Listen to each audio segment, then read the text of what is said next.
What's your strongest conviction call for next year? How do you see the economy evolving? Look, I mean, I think we see the economy actually fundamentals declining, but we actually are seeing a lot of interesting opportunity within credit. And if I had to pick one, it's really hard to pick that one. But I'd say there's one area where we're really starting to sort of tell people you need to start striking today, which is deployment into private credit. And that private credit can take all types of forms and structures, but we do think that having some leadership there and leaning in, just given with the traditional capital markets shut for a while, is a huge opportunity. Interesting that you say that too, because you do see, if you see what's happening with Recred, for example, over at Blackstone, there is some nervousness in this market. Why is this the biggest conviction play when investors are worried about a recession, for example, next year and what that could mean for private credit, which could be very exposed to that part of the economy? Sure. I mean, I think if you think about it, there's a lot of private equity dollars that were raised in 2021 that will, as M&A starts picking up, will get spent. And I think that without a lot of leadership in the public markets and new issuance there, I think stepping into new transactions, you can be a real leader. And it's a lender market. You're getting real pricing, you're getting real OID, you're getting real structure. And then most importantly, you're getting call protection, which is extending that higher income for longer. And I think that's where the real opportunity, real multiple money is in that extension through call protection. You're talking about private markets, but what about public markets? There are some real names that have seen their credit sell off pretty dramatically in the last couple of weeks and months. Do you think that the market has kind of thrown the baby out with the bathwater here? And are there names that you're looking at that you can really start to snap up? Absolutely. What we're trying to do in the public markets is be that liquidity provider when others are looking for liquidity. On a 50,000-foot level, the market's not for sale, but there's a lot of interesting opportunities and situations that are for sale. And so taking advantage of where the people need liquidity, where there's motivated sellers, where there's motivated need for capital, that could be daily liquidity funds, that could be mismatched assets and liabilities of what we saw out of the UK pension during the LDI, sort of volatility. It could be sort of refinancings coming up, and people need to sort of step in and provide new issuance within the public markets. So in that, is it investment grade versus junk bonds? Is it high yield versus leveraged loans? Where are you going to find that kind of upside specifically?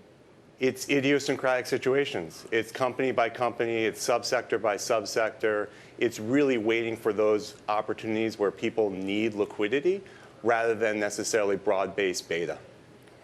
I've heard some of your colleagues talk about this idea before about kind of the impossibility here of waiting for the bottom or timing the bottom before you start to get into the market.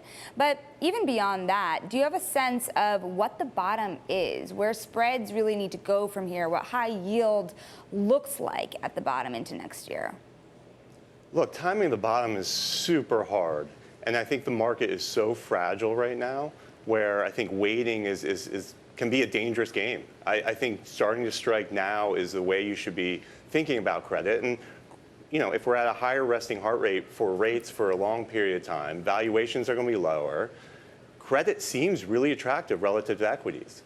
And the market essentially is set up almost like a tinderbox ready to explode. So, because when there is consensus, when there is conviction there, a lot of cash is on the sideline that will step in, and there's not a lot to buy. Liquidity is some of the worst we've seen it. Liquidity is bad. Banks are burned right now for a lot of reasons. We were talking about that JP Morgan, multi-million-dollar hit there, but really where the pain really is in the leveraged loan market. How much propensity do you have to buy hung loans at scale? Look, the hung book is out there. People know it's a pricing exercise on some. It's a credit decision and binary on others.